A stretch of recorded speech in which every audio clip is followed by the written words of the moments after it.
네, 느릿느릿 성경 읽기입니다. 아까 음악은 이제 껐고요. 저는 이걸로 이제 묵상을 합니다. Living Life 생명의 삶이 영어 버전이고요. 왜 영어로 성경을 보냐면요. 이게 뭐 영어가 더 편해서가 아닙니다. 영어 되게 불편합니다. 저에게 영어는 평생을 질병하는 질병 같은 건데요. 이렇게 한국어 성경이 익숙하기 때문이에요.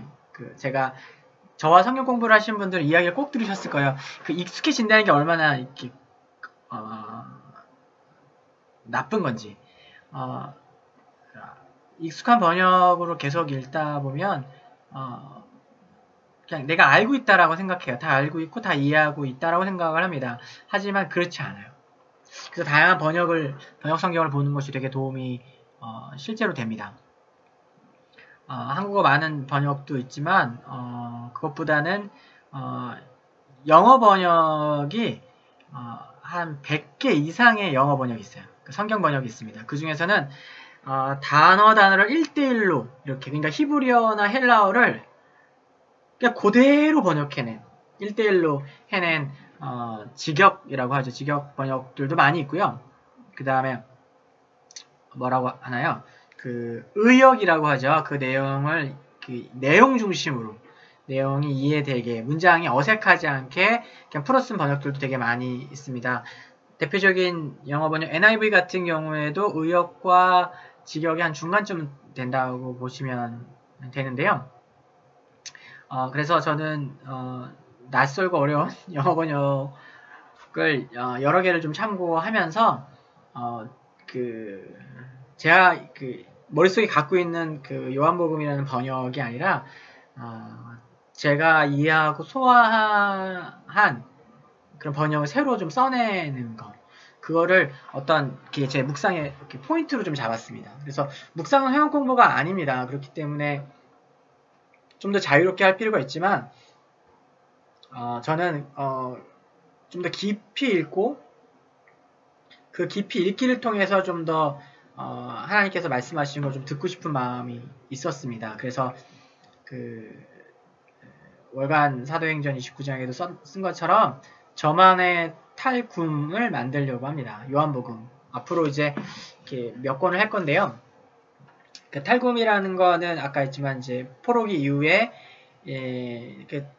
다음 세대 자녀들에게 율법과 경전을 가르쳐야 되는데 이 아람어를 주로 사용하던 그 시대상 가운데서 히브리어가 익숙하지 않은 거죠. 그래서 랍비들이 이 히브리어 원전을 아람어 번역으로 아주 쉽게 이렇게 풀어 쓴 거예요.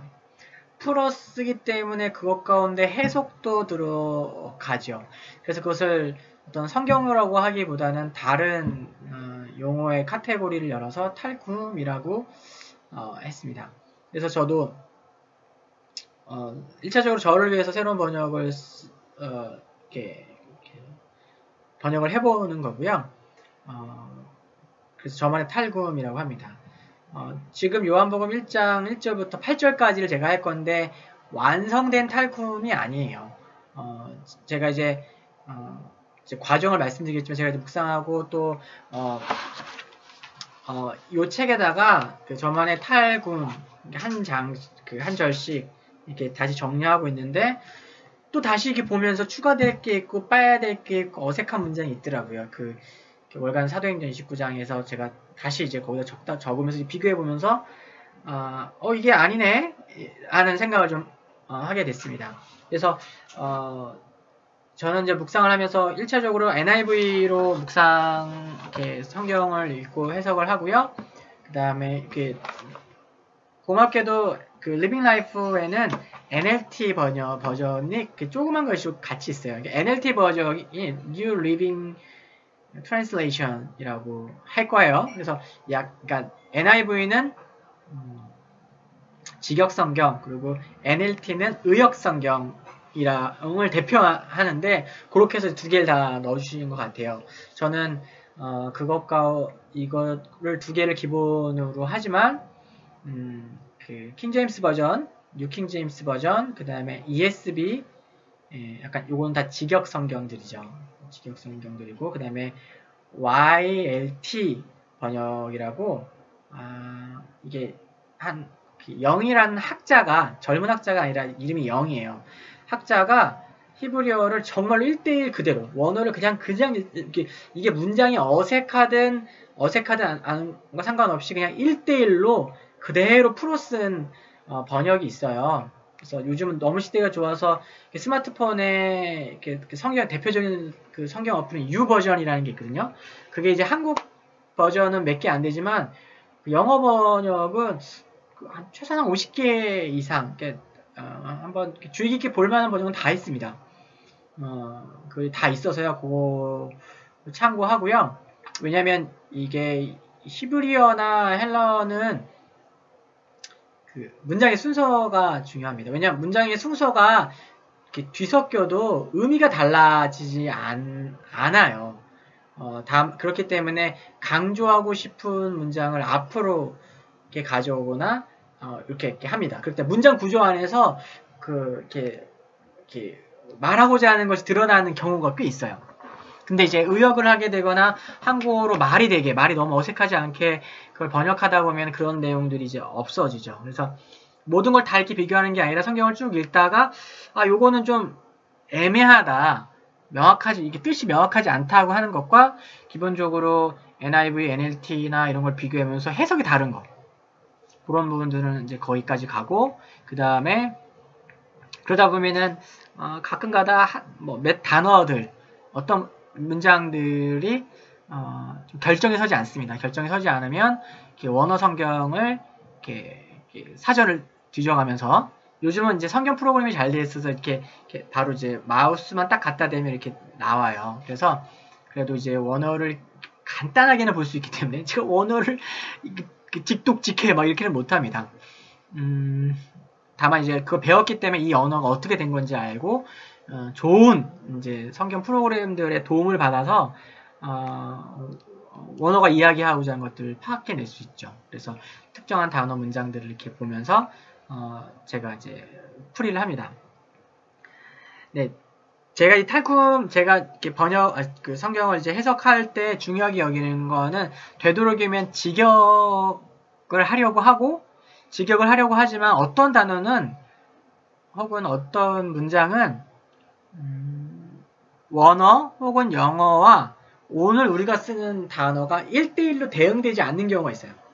그러니까 어떤 단어 같은 경우에는 그냥 아름답다, 예쁘다, 귀엽다 뭐 이런 것들이 한꺼번에 다 들어가 있는 단어가 있을 수 있잖아요. 그런 경우에는 부연해서 그런 것들을 다 적으려고 했습니다. 의미를 좀 명확하기 위해서. 그래서 기본적으로 1대1 직역을 하려고 하지만 필요에 의해서 이렇게 의미를 선명화하기 위해서 나열하고 그 다음에 조금 더 설명이 필요하다 생각이 하고 제가 이제 묵상되어지고 이게 이런 의미가 아닐까라고 생각되어지면 해석도 같이 들어갑니다. 그것이 제가 이제 쓰는 탈쿰이 될 거고요. 제가 이제 묵상하게 될 내용이고요. 그렇습니다. 그래서 어쨌든 이렇게 하면서 한국어 번역은 맨 마지막에 한번 봅니다. 근데 이렇게 해보면요. 제가 이제 얼마 안 됐지만 이렇게 써보면서 느끼는 건 개역개정 성경만큼 잘된 번역은 없는 것 같아요. 진짜 잘했습니다. 정말 훌륭한 국어학자들과 신학자들이 탁월하게 번역해낸 성경이라는 생각을 합니다. 이렇게 그 고민이 느껴지는 거예요. 이제 제가 이제 스스로 이제 다양한 번역을 이렇게 해보면서 느끼는 건 이런 고민을 하셨겠구나. 그래서 이런 단어를 썼겠구나. 한자어들이나 어떻게 보면 좀 어려운 단어들이 들어간 건 그 의미를 이렇게 풍부하게 드러내기 위해서는 어려운 단어가 들어가는 거죠. 아무튼 그렇습니다. 그렇기 때문에 오히려 여러분이 익숙한 번역보다 편하지 않으실 수 있지만 그냥 이렇게 좀 이걸로 같이 공부하시는 분들은 이게 이런 뜻인 거구나 라고 생각도 많이 하실 거고요. 어떤 경우에는 어이없이 이게 이런 단어였어? 라고 생각하시는 것도 나와요. 예를 들면 요한복음에 나오는 가나 혼인잔치에서 제 경우인데요. 저의 경우인데 그 그 포도주가 없으니까 물을 가져다가 그 돌 항아리에 있는 물을 떠다가 연회장에 가져다 줘라라고 이야기를 합니다. 저는 언제 이걸 알았는지 모르겠지만 20대 중반 이후에 알았어요. 이게 그 연회장이 저는 어떻게 이해하고 있었냐면 그 연회장을 이렇게 잔치가 벌어지는 장소로 생각했어요. 그러니까 이거를 저 결혼식장에 갖다 줘라고 한 줄 알았어요. 그래서 결혼식장에 있는 사람들에게 다 나눠주니까 그 중에서 얼큰하게 술 취하신 한 분이 이 신랑한테 야 신랑 야 니네는 왜 그러냐? 일반적으로 다른 데는 그 좋은 술을 먼저 내서 사람들이 야 좋은 술 냈구나 하고 나중에 사람들이 이렇게 취하면 나쁜 술을 내는데 너희는 좋은 술을 먼저 냈다. 아니 마지막에 냈다. 처음에 거보다 지금 막 이미 취해서 술맛도 모르는 상황에 더 좋은 술을 냈다라고 하는 줄 알았어요. 근데 그게 아니라 그 연회장이 그 연회를 주관하는 그 연회의 최고 책임자 장이라는 의미에서 그 연회장이더라고요. 그러니까 그 이제 몇 주 후에 살펴보겠지만 그 문장에서 의도됐던 것은 그 연회를 책임지고 있는 사람에게 이 포도주를 갖다 주는 거예요. 의미가 달라져요. 의미가 엄청 달라집니다. 왜냐면 첫 번째로 그거를 제가 20살 20대 중반까지 착각하고 있었던 걸로 생각해서 어쩌면 지금 저랑 똑같이 잘 모르고 계신 분도 계셔요. 나중에 이제 살펴보겠지만 그것이 그냥 연회를 벌이는 장소에 사람들에게 막 나눠 줘라 했고 그 중에서 랜덤으로 어떤 한 사람이 얘기한 것과 실제로 그 연회를 책임져야 하는 그 연회 책임자에게 그것을 줬는데 그 연회 책임자가 이 말을 했다라면 그 요한복음에서 이야기하고자 하는 내용이 전혀 달라집니다. 그 본문을 통해서 이야기하고자 하는 바가 이렇게 훨씬 풍부해지고 명확해집니다. 이번에 제가 이제 번역 이렇게 묵상을 하고 공부를 하면서도 아무튼 그걸 느꼈어요. 아무튼 그렇습니다. 이게 한참 남았을 거예요. 한참 남았지만 한참 후에 이렇게 살펴보도록 하겠고요. 한번 그 번역을 보도록 하겠습니다. 네. 요한복음 1장 1절부터 8절까지인데요. 한번 살펴보도록 하죠. 제가 이걸 저도 성경을 좀 보면서 해야 될 것 같아서 살펴보도록 하겠습니다. 요한복음 1장 1절부터 8절까지. 오늘은 딱 여기까지만 하도록 하겠습니다. 제가 번역한 번역을 먼저 보면요. 이렇게 됐습니다. 모든 것이 시작하던 그때 그 말씀이 있었다. 그분은 태초부터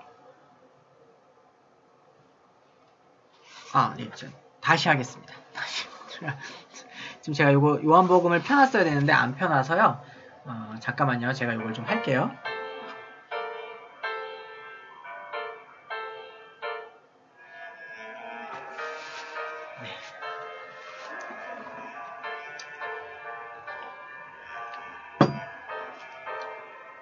네. 다시 하겠습니다. 요한복음 1장 원래 번역, 그러니까 제가 너무 좋아하는 개역 개정 번역으로 한번 보겠습니다. 참 아름답게 되어 있어요. 태초에 말씀이 계시니라. 이 말씀이 하나님과 함께 계셨으니 이 말씀은 곧 하나님이시니라. 그가 태초에 하나님과 함께 계셨고 만물이 그로 말미암아 지은 바 되었으니 지은 것이 하나도 그가 없이는 된 것이 없느니라. 그 안에 생명이 있었으니 이 생명은 사람들의 빛이라. 빛이 어둠에 비치되 어둠이 깨닫지 못하더라. 하나님께로부터 보내심을 받은 사람이 있었으니 그 이름은 요한이라. 그가 증언하러 왔으니 곧 빛에 대하여 증언하고 모든 사람이 자기로 말미암아 믿게 하려 함이라. 그는 이 빛이 아니요 이 빛에 대하여 증언하러 온 자니라. 아멘. 네, 다시 한번 느끼지만 혼자 스스로 이렇게 번역을 해보려고 했으면요. 이게 얼마나 좋은 번역인지 깨닫게 됩니다. 그리고 참고로 제가 이렇게 이렇게 다양한 번역을 참고하고, 이렇게 원어를 비교하고 하는 방법이 되게 좋은 성경 공부 방법 중에 하나입니다. 결국은 자기의 번역을 갖는 거가 되게 중요한데요. 저는 이렇게 번역, 이렇게 탈쿰, 저의 번역, 탈쿰 이렇게 됩니다. 모든 것이 시작하던 그때에 그 말씀이 있었다. 그 말씀은 하나님과 함께 계셨고 사실 그 말씀은 하나님이셨다. 그분은 태초부터 하나님과 함께 계셨다. 그분은 창조주다. 그로 인해 모든 것이 일어났다. 그가 없이는 어떤 것도 일어나지 않았다. 단 하나의 사건도 그가 없이 일어날 수 없었다. 그 안에 생명이 있었다. 그 생명은 모든 인류의 유일한 빛이다. 그 생명의 빛이 어둠에 비칠 때 어둠은 그 빛을 이기지 못한다. 그 빛은 어둠을 불태워 버린다. 한 사람, 하나님이 보내신 그의 이름은 요한이다. 그는 그 빛에 관하여 증언하고 그를 통해 사람들을 그 빛을 믿게 된다. 그를 통해 사람들은 그 빛을 믿게 된다. 그는 스스로 빛이 아니다. 그는 오직 그 빛에 대하여 증언하는 사람이다. 아멘. 요한복음은 저와 성역 공부를 하셨던 분들은 제가 참 습관적으로 요한복음 이야기를 많이 하는 걸 아실 텐데 풍부합니다. 사복음서 중에서 공관복음, 동일한 관점을 가지고 있는 마태, 마가, 누가 복음이 쓰여진 것보다 한 세대쯤 후에, 그러니까 이미 예수님이 하신 일에 대해서 충분하게 알려져 있었던 그때에, 그리고 그것에 대한 충분한 기사가 있었던 그 시대에 한 세대쯤 지나서 사도 요한께서 부족하다라는 생각을 하셨어요. 그래서 예수님이 하신 일보다는 예수님 그 자신, 육체로 오시고 하나님이신 그분에 대해서 증거하면서 쓴, 그래서 예수님이 하신 일보다 하신 말씀, 그리고 단편적인 말씀보다는 긴 말씀, 그리고 예수님이 누구이신지에 대해서 끊임없이 반복적으로 계속해서 밝혀나가고 있습니다. 왜냐하면 초기 기독교 시대에 끊임없는 다툼 중에 하나가 무엇이었냐면 예수님이 누구이신가, 오늘날도 마찬가지긴 하지만 예수님이 누구신가에 대한 싸움은 너무나 치열했고, 그분이 하나님이신지 그분이 사람인지 그분이 영인지 혹은 하나님이신지 이런 부분들의 싸움이 너무나 치열했습니다. 그리고 그분이 하나님이면 그 어떤 하나님인지, 하나님 바로 밑에 계신 하나님인지 아니면 하나님과 동등된 분이신지, 그런 싸움들이 되게 심했는데요. 그것에 대한 반응으로 사도 요한은 예수님 자신에게 초점을 맞춰서 이야기를 진행하고 있습니다. 요한복음을 묵상하면서 이렇게 깜짝 놀라는 것, 요즘 제가 이렇게 묵상하기 시작하면서 좀 깜짝 놀라는 건 무엇이냐면 요한복음에서 창세기와 출애굽기와 구약 성서의 그 스토리들이 이렇게 녹아 들어가 있는 거예요. 이렇게 재밌습니다. 비슷해요. 그것을 마치 재해석해서 창세기부터 시작하는 것 같아요. 창세기 1장과 요한복음 1장은 놀랍도록 유사하지만 다른 표현으로 되어 있습니다. 창세기가 표면적 창조를 이야기한다면 요한복음은 근본적인 창조를 이야기하고 있다고 생각합니다. 어떤 사건들, 이야기의 내러티브의 진행 순서가 비슷합니다. 구약의 어떤 사건을 직관적으로 떠올릴 만한, 내가 만약 히브리인으로 태어나서 어렸을 때부터 모세오경을 외우고 신약의 내용과 성경의 내용을 달달달 외웠다면 이렇게 자연스럽게 이렇게 머릿속에서 연상되어질 사건들, 연관되어진 비슷한 사건들이, 의미 있는 사건들이 반복되어 나타나는 것을 봅니다. 저도 한 20번은 봤을 것 같아요.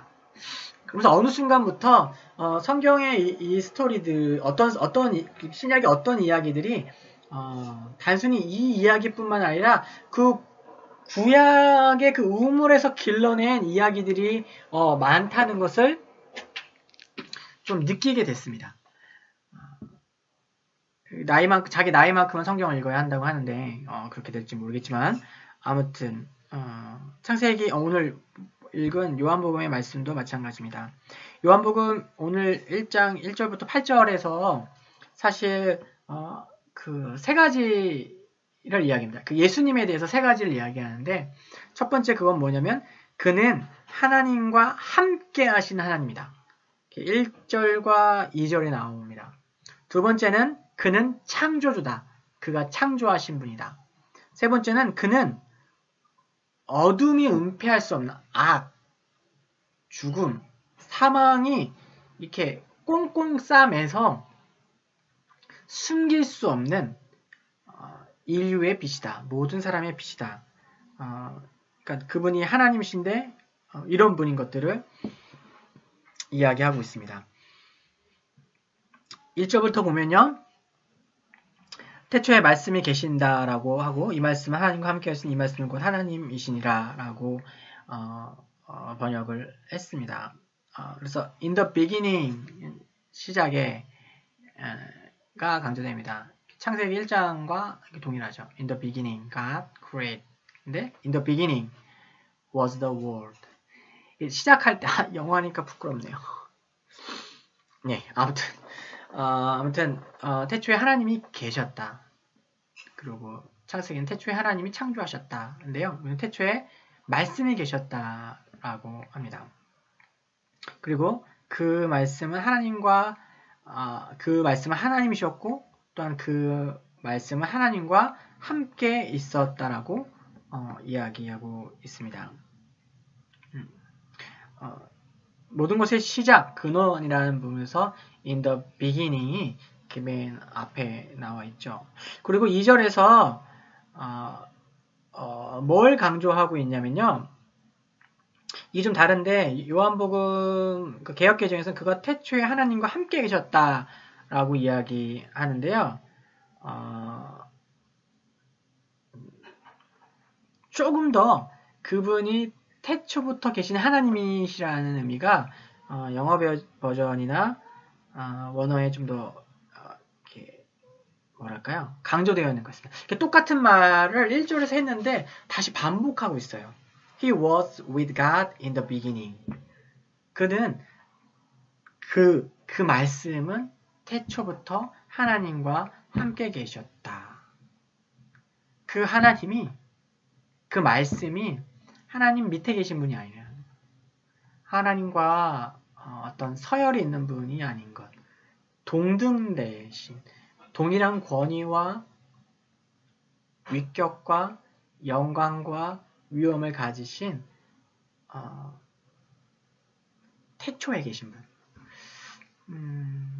이것을 의도적으로 강조하고 있습니다. 그리고 참 재미있는 건요. 3절에 보면 만물이 그로 말미암아 지은 바 되었으니 지은 것이 하나도 그거 없이 된 것이 없다라고 하고 있습니다. 저는 그분은 창조주다. 그래서 저는 이 부분에서 이 3절에서 그분이 창조주라는 걸 되게 강조하고 있습니다. 계속해서 1절의 내용을 가지고 2절과 3절 후반부에서 똑같은 이야기를 부연하고 강조하고 있습니다. 마치 1절을 이해하기가 못 알아들었지? 이해 안 되지? 하면서 부연하고 또 강조하고 이게 이런 뜻이야. 이게 이런 의미라고. 그분이 하나님과 똑같아. 하나님 그 자체셔. 처음부터 함께 계셨어 라고 합니다. 근데 저는 3절을 그분은 창조주다. 그로 인해 모든 것이 일어났다라고 이렇게 번역을 했어요. 이렇게 해석을 했는데 왜냐면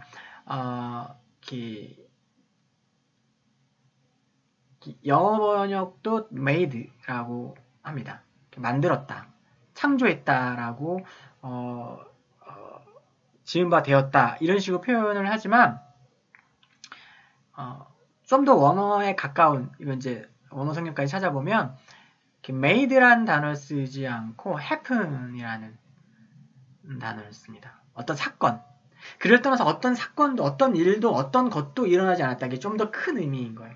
어떤 뭐 이런 마우스가 있고 없고가 아니라 제가 손을 드는 거. 이게 happening이잖아요.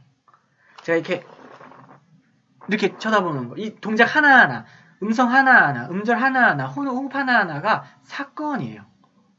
그런데 happening인 거예요. happen.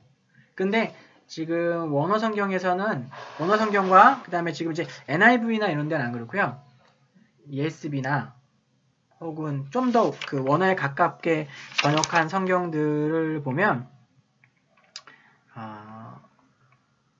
이걸 happen이라고 번역해요. 그리고 원어에도 보면 이것이 어떤 무언가를 만든 것보다는 어떤 존재하는 것, 일어난 일들. 그러니까 무언가가 만들어지는 것도 happening이거든요. 사건이거든요. 그러니까 어떤 사건, 어떤 움직임도 그를 떠나서 일어날 수 않는다. 모든 것의 원인이 되시는 분이 날 거예요. 왜 이렇게 얘기하냐면 그 1장 9절 이하에 바로 나오는데 9절 이하에 10절이군요.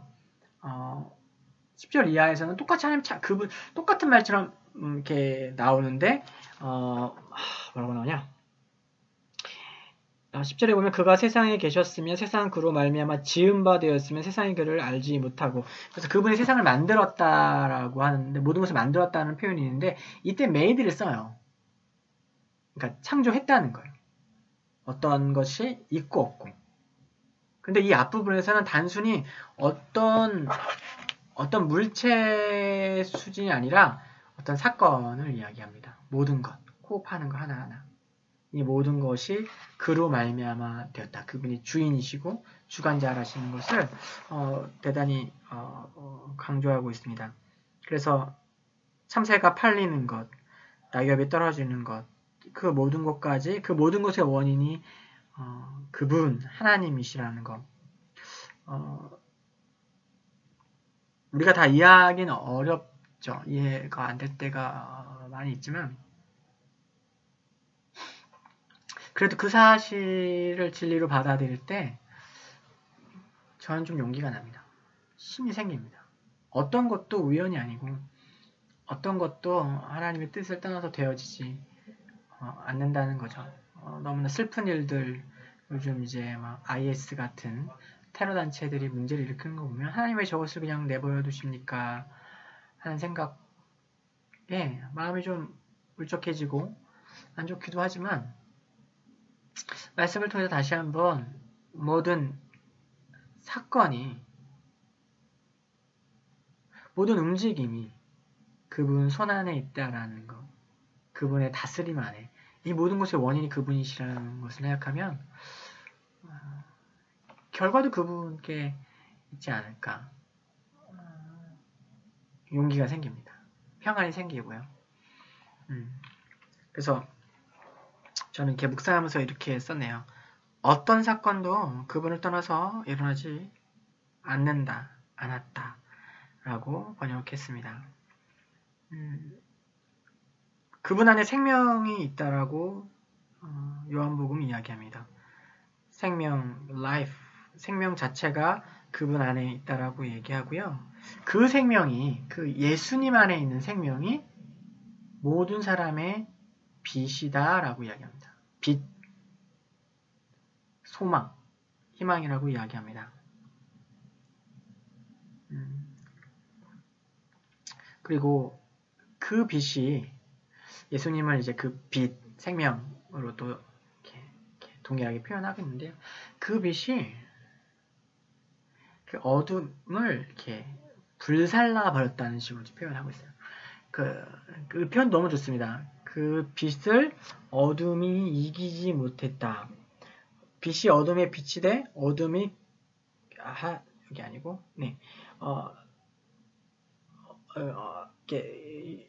개역개정에서는 어둠이 빛이 돼 어둠이 깨닫지 못하더라고 하는데요. 저는 그 빛이 그 생명의 빛이 어둠에 비칠 때 어둠은 그 빛을 이기지 못한다. 그 빛은 어둠을 불태워버린다라고 했는데요. 이건 이제 몇 가지 번역을 이제 같이 중역한 거예요. 그러니까 이제 그 의미가 제가 생각할 때는 그냥 어둠이 깨닫지 못한다 이 정도의 표현이 아니라 이 땅 가운데 고난과 고통과 아픔이 있는데 그리고 그 하나님을 알지 못하는 그 모든 것이 그 하나님을 알지 못하고 창조주를 알지 못하고 참 생명의 빛이 그분에게 있다는 것을 알지 못하는 거죠. 그게 바로 어둠이잖아요. 그런데 그 빛이 비쳤다는 거예요. 예수님이 오셨다는 거예요. 예수님께서 그 일을 행하셨다는 거예요. 그랬을 때 The darkness has not overcome it. 이렇게 overcome은 이제 이겨낸다, 막 이런 건데, 이겨내지 못했다는 거예요. 그 어두움이, 사망이, 죽음이, 권세가 그것을 이기지 못했다는 거예요. 심지어 어떤 표현에서는 그 생명의 빛, 예수님의 그 생명의 빛이 그 어두움, 우리를 하나님을 아는 지식에서 멀어지게 해서 고난과 고통과 근심과 죄송합니다. 염려 가운데 머무르게 하는 그것을 불태워버렸다. 라고 이렇게 표현하더라고요. 그것이 아주 머릿속에 이제 그림으로 그려지는 것을 느끼면서 참 이렇게 은혜가 됐습니다. 오늘 제가 얼마 전에도 한 선생님이랑 만나서 그런 얘기를 했는데 요즘은 참 그런 것 같아요. 이렇게 실제가 아닌 가상이 진짜 실제를 이렇게 구축해 버렸다. 그러니까 실제가 있는데 가상, 실제가 아닌 것을 이렇게 압도해 버린 거예요. 이미지가 실제를 이렇게 바꿔버린 거예요. 이렇게 쉽게 얘기하면 현실의 삶이 있는데 컴퓨터 게임하면서 그 게임의 삶 가운데 더 깊이 이렇게 들어가 있는 거예요. 어떤 물건을 사는데 그 물건을 소유하는 그 본질을 넘어서서 그 물건의 이미지를 소비하는 거죠. 그러면서 과도한 빛, 뭐 이런 세가 됐죠. 이런 모든 것이 어둠이라고 생각합니다. 모든 인류의 빛이신 예수님께서 이 땅 가운데 오셨고 그 빛은 우리를 감싸고 우리를 집어삼키려고 하는 그 어둠을 다 이렇게 불태워 버리신 분이라는 것. 그것이 저에게 참 마음에 참 와닿던 것 같습니다. 그러면서 갑자기 한 사람 이야기를 해요. 이게 되게 재밌습니다. 이게 되게 재밌어요. 뭐가 재밌냐면 그분이 하나님이시고 창조주고 태초부터 계셨고 그가 모든 인류의 빛이라고 막 이야기하다가 한 사람 세례 요한에 대해서 이야기합니다. 그 세례 요한은 빛에 대해서 증거하는 사람이다 라고 이야기하고 있어요. 여기서 지금 그 창세기가 느껴지시면은 창세기의 그 이야기 전개가 느껴지신 분이 계시냐면 멋집니다. 창세기를 보세요.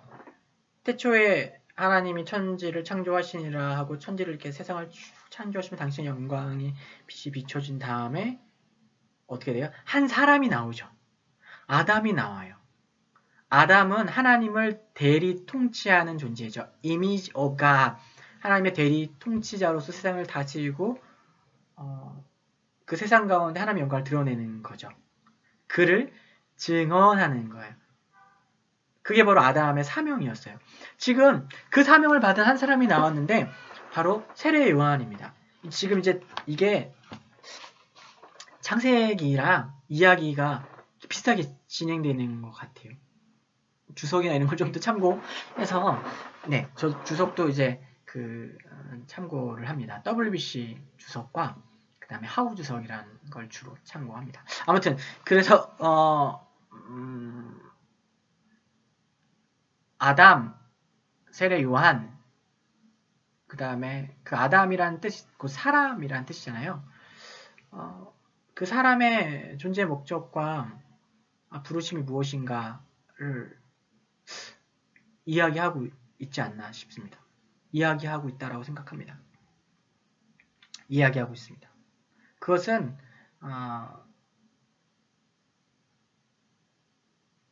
하나님을 증거하는 거예요. 그분을 드러내는 겁니다. 그분을 소개하는 겁니다. 그것이 곧 바로 하나님의 영광이 되는 거죠. 6절에 보면 한 사람이 있는데 하나님부터 온 사람이다. 그 이름은 요한이다. 그는 그 빛에 대해서 증언하기 위해서 왔다.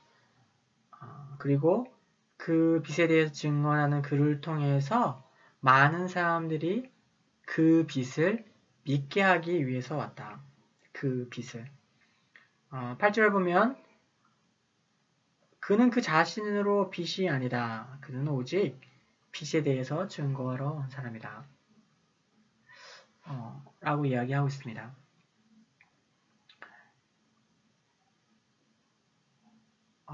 많은 사람들 어쩌면 이건 사역자들에게 하는 말인 것 같은데요. 한국교회가 어려워진 것도 이런 게 아닌가 싶습니다. 그 빛이 되려고 하는 빛에 대해서 증거하러 온 건데 그 빛이 되려고 하는 싸움이 사역자들 안에 혹은 성도 안에 있습니다. 그랬을 때 우리는 온전한 우리의 부르심과 존재 목적을 알지 못하고 그것을 벗어나게 되죠. 아담이 태초에 했어야 하는 일은 하나님을 드러내는 일이었어요. 그분의 영광, 자기의 의지와 자기의 뜻을 드러내는 것, 선악과를 먹는 것이 아니라 지금 창세기와 같은 한 시작에 세례 요한이라는 한 사람을 등장시키면서 지금 이야기하고 있습니다. 그는 증언하러 왔다. 빛에 대해서. 그리고 그는 빛이 아니다. 단순히 빛에 대해 증언하러 온 사람이다. 왜냐하면 오직 빛은 그리스도밖에 없기 때문입니다. 우리가 스스로 빛나기로 결정하고 빛나기 시작했을 때 하나님 나라의 일들은 일어나지 못합니다. 어떻게 하면 증언하는 사람으로서 살아갈 것인가? 저 자신에게 가장 많이 이야기하는 본문인데요. 하나님의 형상으로 사는 것. 하나님의 형상이라는 것은 그분의 대리 통치자라는 건데 어떻게 하면 그분의 대리 통치자로서 그분을 드러내는 것, 그분을 증언하는 일을 할 수 있을까? 그런 생각을 하게 됩니다. 이렇게 묵상하면서 썼네요. 태초의 사람의 존재의 목적은 그 빛에 대해 증언하는 것이었다. 하나님의 대리 통치자로 세상을 다스리는 행위는 곧 하나님을 이 세상에 드러내고 증명하는 일이었으리라. 전도 혹은 선교 역시 그와 같지 않을까? 빛에 대해 참 생명에 대해 증거하는 것이 아닐까? 그런 다스림의 행위가 있는 것이 아닐까? 묵상을 하면서 다시 한번 그 생각을 하게 됩니다. 예수님이 누구신가를 다시 한번 내가 깊이 인식하는 것. 그 빛은 어둠을 불태우고